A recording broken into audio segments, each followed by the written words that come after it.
Hola, bienvenidos a ESG Talks de Prima FP. Mi nombre es Daniela Dor, gerente de Alternativos y Análisis, y hoy continuamos con este espacio para conversar sobre un tema de suma importancia y que constituye uno de los grandes desafíos de nuestro tiempo, el cambio climático. En esta segunda edición nos acompaña Fabiola Muñoz, ex ministra del Ambiente y coordinadora del proyecto Inverclima, promovido por el UK Pact y el Programa de Inversión Responsable, más conocido como el PIR, en el que Prima es miembro desde el 2016 y que participa de manera activa. Fabiola, es un gusto para mí poder conversar contigo hoy sobre este tema y muchas gracias por tomarte el tiempo. No, muchas gracias a ustedes, en realidad, muchas gracias por la oportunidad. Siempre hablar de estos temas es importante y más en un sector como el sector financiero. Sí, totalmente de acuerdo, ¿no? Y un poco que lo que quería empezar es con la pregunta más básica de todas, ¿no? Realmente, ¿de qué hablamos cuando hablamos de cambio climático? Bueno, cuando hablamos de cambio climático estamos hablando del desafío más importante, el riesgo mayor que estamos enfrentando como sociedad, como humanidad, ¿no? Hoy día, por supuesto, lamentamos la situación y las muertes que está ocasionando el COVID. También tenemos que enfrentar todo el tema de la recesión económica, ¿no?, que vamos a tener que enfrentar para salir de esta situación. Pero lo que no estamos mirando es que el cambio climático puede ser aún peor, porque está asociado al cambio de temperatura, ¿no?, en el planeta, y eso está asociado a riesgos climáticos como sequías, como lluvias extremas, y todo eso hace que todas las actividades humanas sean afectadas. Entonces, el cambio climático es el desafío más importante que enfrentamos los seres humanos y que además está en estrecha relación, aunque mucha gente no lo sabe, pero también con la pandemia, por ejemplo. Uno de los temas críticos vinculado al cambio climático es el tema de la deforestación, de cómo afectamos hábitats naturales. Y eso está vinculado al tema de cómo nos relacionamos con la naturaleza y con las especies silvestres.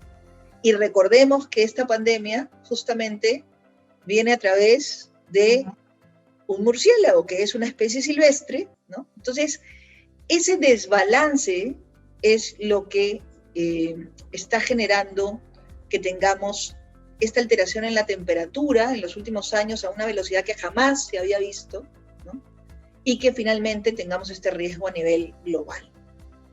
Si observamos la responsabilidad de países como Perú en el total de emisiones de gases de efecto invernadero y los comparamos con los de países desarrollados como China y Estados Unidos, o sea, es lógico pensar que son esos países que generaron el problema los que deberían solucionarlo. ¿Cómo funciona el Acuerdo de París y qué se espera del Perú en ese sentido?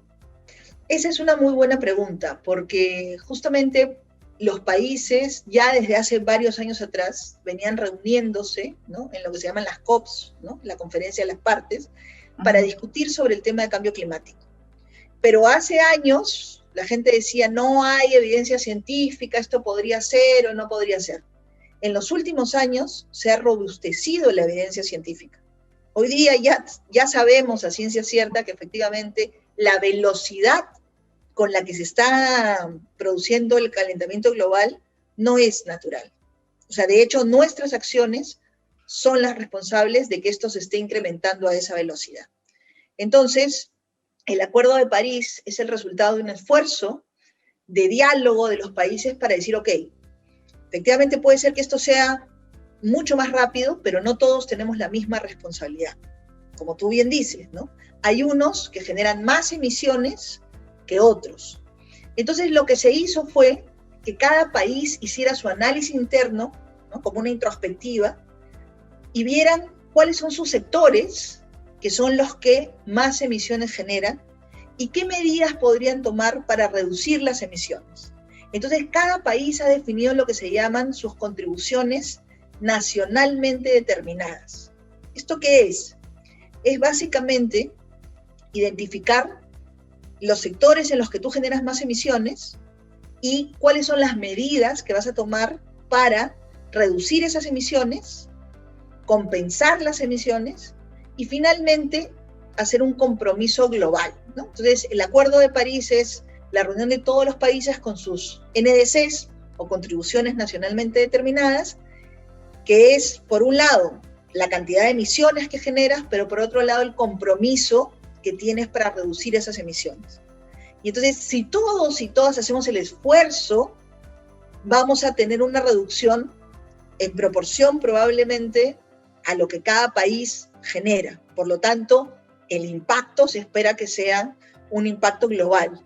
Y un dato que es bien importante tener en consideración, ¿no? Porque nos dicen, mira, tú eres un país chiquito, nosotros generamos poquito, ¿por qué tendríamos que preocuparnos tanto?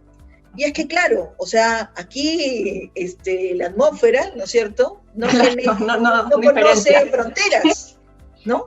Entonces, lo que pasa en China nos afecta directamente.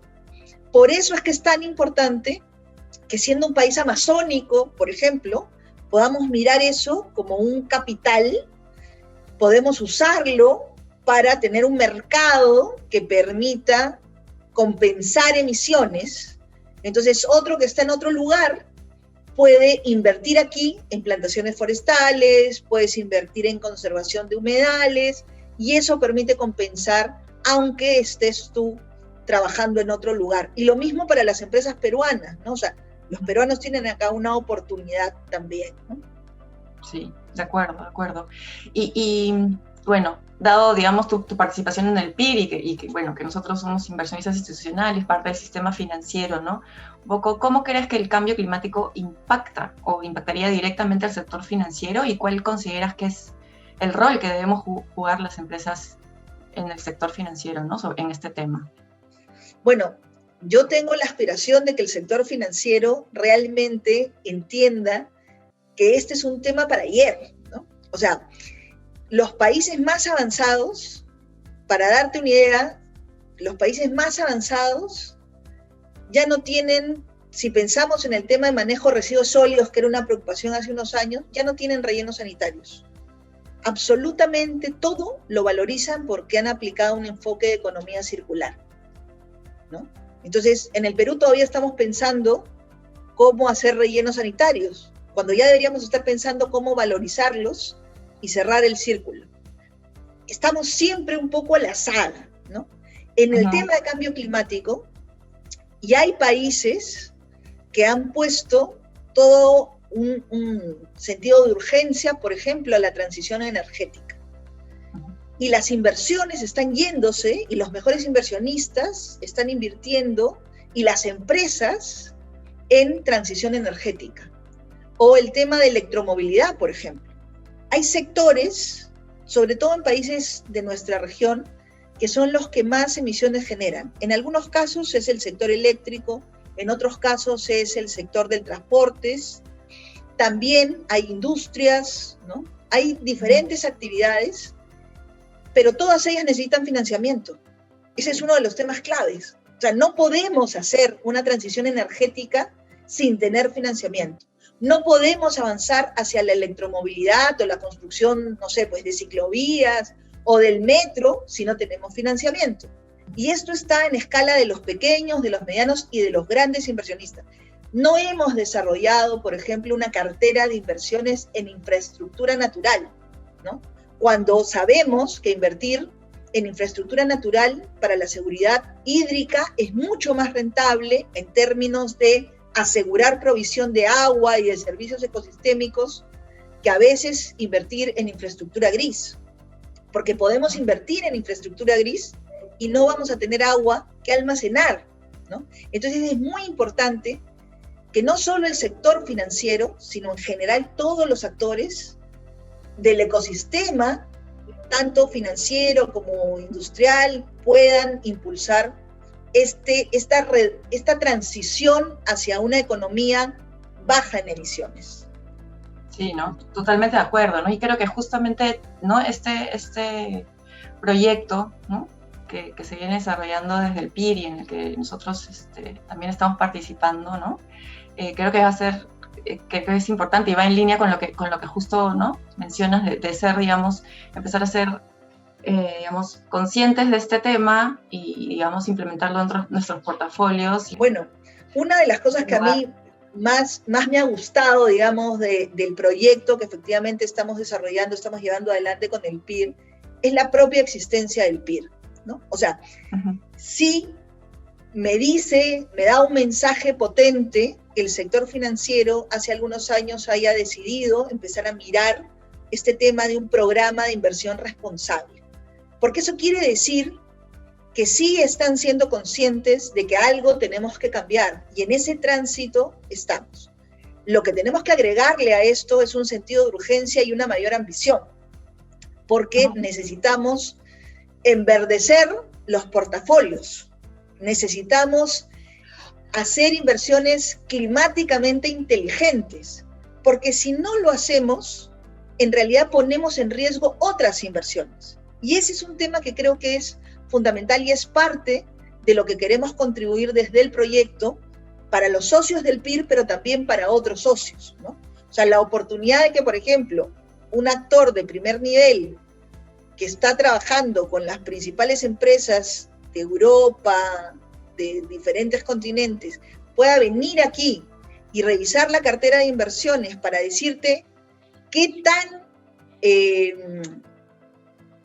expuesta está tu cartera a los riesgos climáticos, es realmente una oportunidad súper interesante que van a tener los socios del PIR, ¿no? O que haya otra que te pueda hacer un análisis y te diga, mira, estos son los rubros en los que realmente conviene que te enfoques, porque son las oportunidades de negocio para mirar al 2030, al 2050, una cartera baja en emisiones, ¿no? O esto se conecta con este otro tema, como energía, por ejemplo, con electromovilidad, con transporte.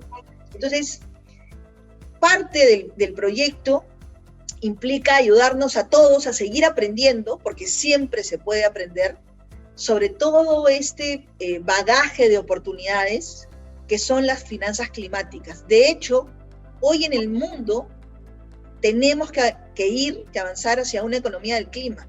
O sea, nuestras decisiones, tanto en el ámbito personal como empresarial o gubernamental, ya no pueden estar disociadas de la dimensión ambiental.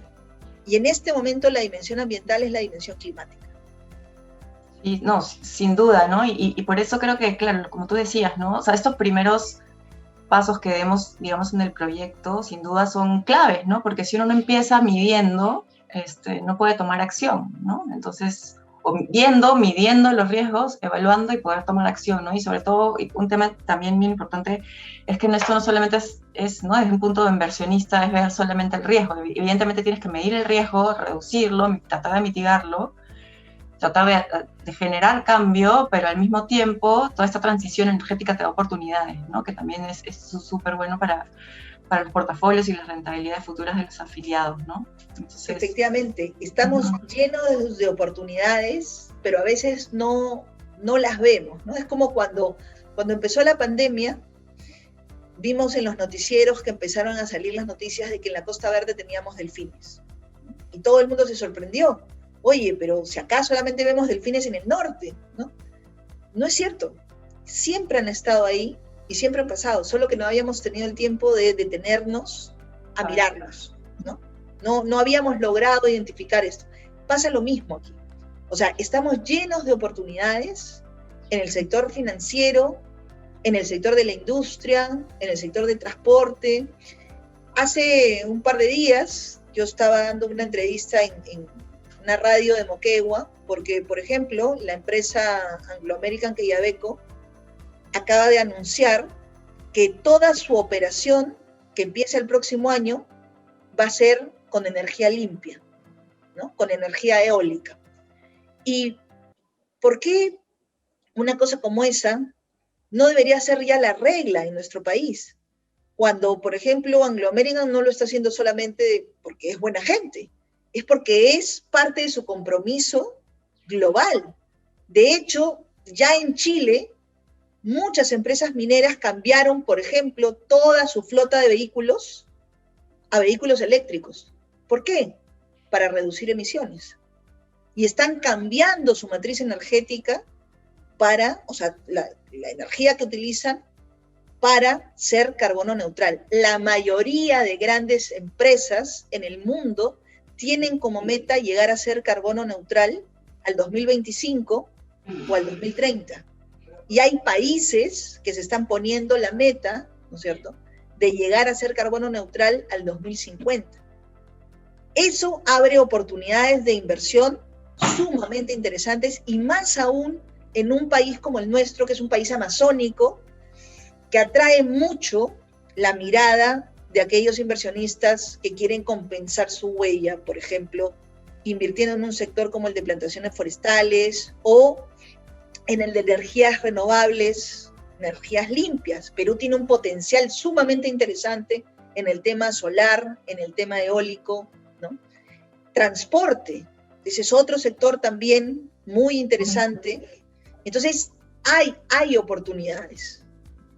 Sí, sí, no, definitivamente el reto es inmenso, pero también la oportunidad, ¿no? Y hay que verlo así. Y bueno, necesita compromiso de todos, ¿no? En general. Y parte de eso es el compromiso que tenemos desde Prima y también al ser parte del PIR, ¿no? Entonces, en verdad, yo te agradezco muchísimo por tu tiempo y por haberme acompañado en esta edición de los ESG Talks de Prima. Y agradezco en realidad a todos los que se quedaron conectados hasta este momento. Mi nombre es Daniela Dor, gerente de alternativos y análisis de Prima, y nos vemos en un siguiente episodio.